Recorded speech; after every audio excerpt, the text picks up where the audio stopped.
All right, so Eritrea and Ethiopia, right? Everyone's saying it's just a border thing, but Oh, it's so much deeper than that. yeah, it's like way more complicated. Yeah, you almost have to think about it like a really long-running feud. Okay, a feud. Yeah, one that kind of goes back century, lots of political maneuvering. And enough bad blood to like start a forest fire. Exactly, and that's what we're going to try to unpack today. So to get into all of this, We're going right to the source. Okay. The statement straight from the Eritrean government giving us their perspective. so we're getting Eritrea's take on this whole saga. Yeah, and by doing that, we're going to try to understand why this whole thing matters, not just for those two countries, Right. but for the whole region, maybe even for the world. Okay, so right off the bat, Eritrea comes out swinging. really? Oh yeah, they're pointing the finger directly at Ethiopia's former president. Molatu Tesho? Yep, that's the one. And they're saying, Accusing him of trying to dodge the blame, trying to hide what they call a warmongering agenda. wow, It's basically like they're saying, look, he's the one who started all of this. strong words. Strong words for sure, but then the question becomes, Yeah. what's the evidence? You know what I mean? Right, like what are they basing this on? Well, it's interesting they even bring up Taishholm because Yeah, he's not even in power anymore, is he? exactly, he's not. So by bringing him up, it seems like Eritrea is trying to kind of, Shape the narrative? yeah, like shape the story, not just of what's happening now. But of the past, too. Bingo. And this, of course, Takes us all the way back to that border war. the one from 98 to 2000. Right. Eritrea's position on that is crystal clear. They say Ethiopia started it. And that Ethiopia illegally occupied Eritrean territory. Exactly. They claim it was a straight up invasion. And all those places we hear about, like Badme, Adi Marug, Oh, yeah. Those aren't just random names on a map. they're... They're loaded with symbolism. Badme, especially. It was like the trigger point, wasn't it? The flashpoint, exactly. For Eritrea, it's like non-negotiable, They see it as a core part of their land, their sovereignty. And to understand why they're so adamant about that. We got to rewind a bit, look back at how the whole world tried to sort out this border mess. And that's where the EEBC comes in, right? You got it, the Eritrea-Ethiopia Boundary Commission. The whole commission just to draw a line on the map. Well, it sounds simple, but it was anything but. Right. This commission was set up after that war. Their whole purpose was to use international law Okay. and figure out where the border should actually be. And they decided? In 2002, they issued their ruling, and guess what? What? It was mostly in Eritrea's favor. Badme.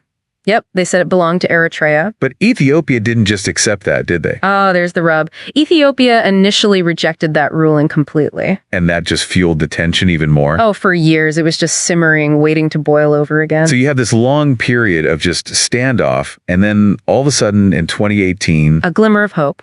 Abiy Ahmed, The new prime minister of Ethiopia, and he said, he basically said, all right, we accept the EEBC ruling. Huge deal. that felt like a major breakthrough. It did. Everyone was optimistic, like maybe, just maybe, they could finally move on. But then 2020, everything goes haywire. The Tigray conflict explodes. Whoa, hold on, before we get into that. Okay. Who are these Tigray people, this TPLF we keep hearing about? Right. So the TPLF, or the Tigray People's Liberation Front, Okay. they had been like the top dogs in Ethiopian politics for a long time. Really? For decades? Yeah, but then their relationship with Abiy Ahmed, the new PM, went south really fast. And why was that? Well, the TPLF felt like they were being sidelined, They accused the government of... Overreach. Yeah, like Abiy was trying to consolidate too much power. Things got so bad that... Had they actually started fighting? Basically, yeah. The TPLF called it a war of insurrection against the Ethiopian government. Oh, wow.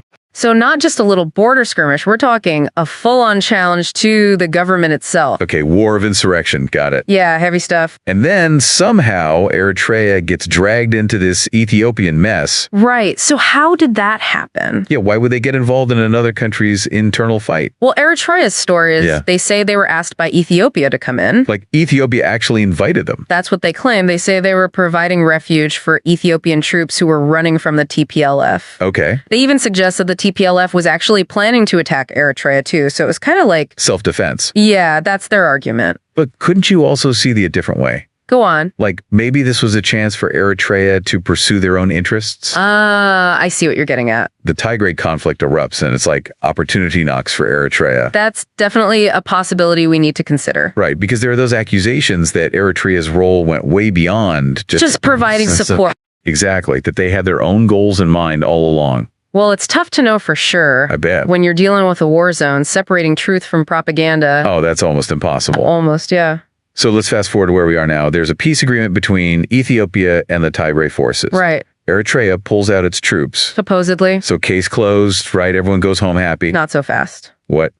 There's more. Oh, yeah. Eritrea is now saying that Ethiopia is spreading what they call lies. Lies About Eritrean troops still being in those disputed border areas. Especially around Badme. Bingo is like they're saying, look, we're trying to leave, but Ethiopia is making it impossible. Trying to drag them back in. Yeah, exactly. And to make things even more tense, Eritrea brings up this other issue. Ethiopia is supposedly pushing for access to ports. Ah, yes. They even imply that Ethiopia might use force to get what they want. That's a pretty serious claim. Why is this whole port access thing such a sensitive topic? Well, you got to think about it. Historically, Ethiopia, they're landlocked, right? No coastline. Right. And they've always wanted access to the sea. Makes sense for trade and stuff. Exactly, for their economy and for strategic reasons, too. Makes them less vulnerable. Right. And the problem is Eritrea controls a big chunk of that coastline. Including some major ports. Yep. And so that question of who gets to use those ports becomes this flashpoint. It triggers all these anxieties, all these memories of past conflicts, power struggles, the whole 9 yards. It's like this deep-seated fear. You could say that. That history's about to repeat itself. Yeah, there's definitely that feeling in the air. So we're seeing this potential conflict brewing over who controls the ports, but then Eritrea throws in this other curveball. Oh, yeah. This agreement between Ethiopia and Somaliland. Right. And I'll be honest, Somaliland's always been kind of a mystery to me. Yeah, it's a little confusing. Can you give me a quick rundown? Like, what is Somaliland exactly? Sure. Somaliland, it's basically a self-declared state. A state within a state. Exactly. It's inside Somalia. Okay. They broke away back in 91, and they've been running their own show ever since. So their own government, everything. Pretty much, yeah. The thing is, though, they haven't really gotten recognized by most other countries. So they're kind of in this limbo state. Yeah, kind of. But that doesn't stop Ethiopia from making deals with them. And that's what's got Eritrea riled up. Oh, yeah. Especially this deal about developing ports in Somaliland. Eritrea sees that as a direct threat. Definitely. They view as Ethiopia trying to destabilize the whole region. So it's almost like Ethiopia is playing this big geopolitical chess game. That's a good way to put it. Making moves that Eritrea sees as like hostile. Yeah, provocative for sure. And that brings us back to this key point that Eritrea keeps hammering on. You mean? They're saying that it's actually Ethiopia's fault. Fault for all the instability in the region. Ah, so they're shifting the blame. Yeah, they're basically saying, look, we're not the bad guys here. Ethiopia's got all this chaos going on internally, and we're just trying to protect ourselves. Interesting strategy. They specifically point to Ethiopia's struggles in the Amhara region. Right, where there's been a lot of unrest and conflict. And Eritrea is arguing that those internal conflicts are spilling over. Creating problems for everyone. Okay, but is that really true? Is Eritrea just deflecting responsibility here? It's tricky, right? Because on the one hand, Ethiopia definitely has its own issues. The internal struggles? Yeah, and those absolutely can create tension across borders. But you can't ignore the fact that Eritrea's actions have also added fuel to the fire.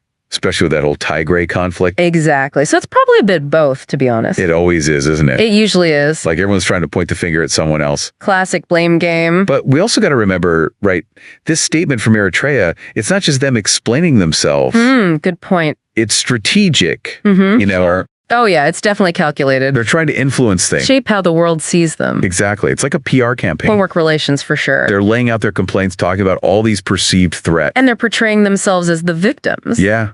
The poor little guy just trying to defend himself. It's a classic move in these kinds of situations. So for our listener, someone trying to make sense of all of this, right? What's the most important thing to keep in mind?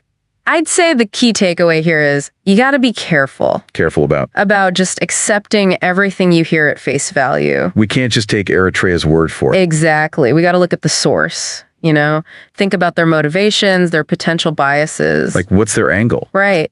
This statement from Eritrea gives us a glimpse into their thinking. One piece of the puzzle. But it's only one piece, and that puzzle's got a lot of pieces. And it's a super complex puzzle, isn't it? With all this history, these territorial disputes, the accusations flying back and forth. It's a tangled mess. And not to mention all the regional and international players involved. Oh, yeah, everyone's got a stake in this somehow. So how do we even begin to untangle this? Well, we got to start by carefully examining the evidence, right? Looking at things from different perspectives. And avoiding those easy explanations. The simplistic narratives. Right, because things are rarely black and white. Almost never. So let's zoom out a bit. Okay. This isn't just a local squabble between two countries, right? Oh, no, this has much wider implications. What kind of implications are we talking about? Well, for starters, the Horn of Africa, it's a strategically vital region. Meaning? Meaning any instability there? It has ripple effects. Big time. Think about migration, for example. People fleeing the conflict. Exactly. Conflict and displacement lead to refugee crises. And those crises don't stop at the border. Nope, they impact neighboring countries, even Europe. And then there's the terrorism angle, right? Oh, absolutely. Groups like Al-Shabaab in Somalia, they thrive in chaos. So this conflict could give them an opening. To expand their influence, recruit more fighters, who knows? That's scary. It's a real concern, yeah. And then you can't forget about the economic impact. Right, war is bad for business. Understatement. Conflict disrupts trade, investment, development, the whole 9 yards. So it hurts everyone in the long run. It does. It hinders progress, makes poverty worse. It's a vicious cycle. So the stakes are super high here. No doubt about it. But there's another layer to this whole thing, isn't there? I think I know where you're going with this. The big guys, the global powers. Yeah, companies like the US, China, Russia, they're all watching this very closely. They all have interests in the Horn of Africa. Strategic interests, economic interests, you name it. So if things escalate between Eritrea and Ethiopia, it could easily drag those big powers into the mix. Either directly or indirectly. Either way, it's not good. It's like this powder keg waiting to explode. That's a good analogy. And the explosion could destabilize the whole region. Absolutely. The situation's super volatile right now, and any escalation could have devastating consequences. And I think that's what's really come through in this deep dive. What do you mean? That understanding the underlying dynamics is crucial. It's not out of a line on a map. Exactly. It's about all this historical baggage, these power struggles, economic interests. The interplay of internal and external forces. It's complicated. To say the least. So where do we go from here? We've heard Eritrea's side of the story. Their perspective. But what about Ethiopia? Right. We need to hear their take on all of this too. It's like hearing a rumor. You know, you got to go to the source to see if it holds up. It feels like we've only gotten half the story so far. Yeah, we've heard from Eritrea. But to really wrap our heads around all of this, we got to hear what Ethiopia has to say. Right. It's like hearing a juicy piece of gossip. You know, you can't just take one person's word for it. Exactly. Got to get the other side of the story. Got to go straight to the source, see if it checks out. So, yeah, to get that balanced view, right, we need to look at Ethiopia's statements, their reports, maybe even some leaks coming from their side. Ooh, leaks. That's always interesting. It is. And then there's the TPLF, the Tigray People's Liberation Front. Right. They're a big part of this whole equation. Huge player. We got to figure out what they're thinking, what their goals are. And then, of course, you have all the outside observers. The folks on the ground trying to see things objectively. So many perspectives. It's a multi-sided puzzle for sure. Okay, so we have Eritrea's piece of the puzzle, but we're missing some others. Right. What would those missing pieces tell us? What are the big questions we need to be asking as we try to put this whole thing together? Well, let's start with the accusations about Eritrean troops still hanging out in those disputed border areas. The ones Eritrea says are lies. Exactly. Ethiopia's been pretty vocal about this even after they signed that peace agreement. So, is there any proof? That's the question, right? Hard evidence to back up their claims? Or is this part of a bigger strategy on Ethiopia's part? Like a way to keep the pressure on the Eritrea? Maybe keep the international community focused on Eritrea's actions. Interesting. And then there's that whole issue of Ethiopia wanting access to those ports. Right. Eritrea makes it sound like some kind of aggressive power grab. Like Ethiopia is about to storm the beaches. Yeah, exactly. But is that really what's going on? It's hard to say for sure. Maybe Ethiopia just wants to make sure they can trade freely, you know? Boost their economy. Exactly. It's a landlocked country. They need access to the sea. Right. So the question becomes, how do we separate legitimate economic needs from what Eritrea calls a warmongering agenda? That's the million-dollar question. It all comes down to intent, which is always tough to figure out. Because you can't read minds? Nope. But we can look at history, you know? Okay, so like, has Ethiopia tried to take over ports in the past? Exactly. What are their current economic circumstances? Are there peaceful ways for them to meet their needs? All good questions. Those are all pieces of the puzzle that can help us see things more clearly. And we can't forget about all the other countries involved, right? Oh, absolutely not. The big players, the US, China, Russia, they've all got a horse in this race. They all have interests in the Horn of Africa, that's for sure. So could they be making things worse? You know, could their involvement be actually fueling the conflict? It's definitely possible. We need to look at their goals, their economic ties to the region. Right. Are they trying to be peacemakers? Or are they playing both sides against each other? It's like a whole other conflict happening in the shadows. A shadow game, yeah. And those shadow games can have a huge impact on what happens on the ground. Man, this is getting heavy.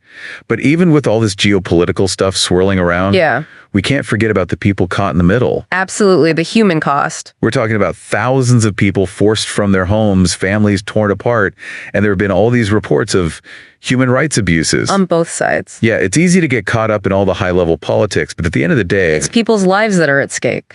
So we have to ask, what's being done to protect civilians? Are aid groups able to get to those in need? And what about holding people accountable for the terrible things that have happened? Those are essential questions. So for our listeners, someone who might be feeling a little overwhelmed right now, Understandably so. what's the most important takeaway from all of this? I'd say the biggest thing to remember is that conflict is rarely straightforward. There's never just one good guy and one bad guy. Right. There are multiple sides, each with their own story, their own justifications. And it's almost never clear-cut. Almost never. If you want to really understand what's going on, You got to dig deep. go beyond the headlines, question your assumptions, and accept that things are messy. Embrace the complexity. Exactly. And be wary of anyone offering a simple, one-sided explanation. Especially in a situation like this. Absolutely. Critical thinking is key. Ask questions, seek out different perspectives, And don't be afraid to say, I don't know. especially when things are unclear. So as we wrap up our deep dive here, I'm left with this one final question, and it's really for our listener to think about. Okay, shoot. Is there any hope for lasting peace in the Horn of Africa? Can Eritrea and Ethiopia move past all that history, all that baggage?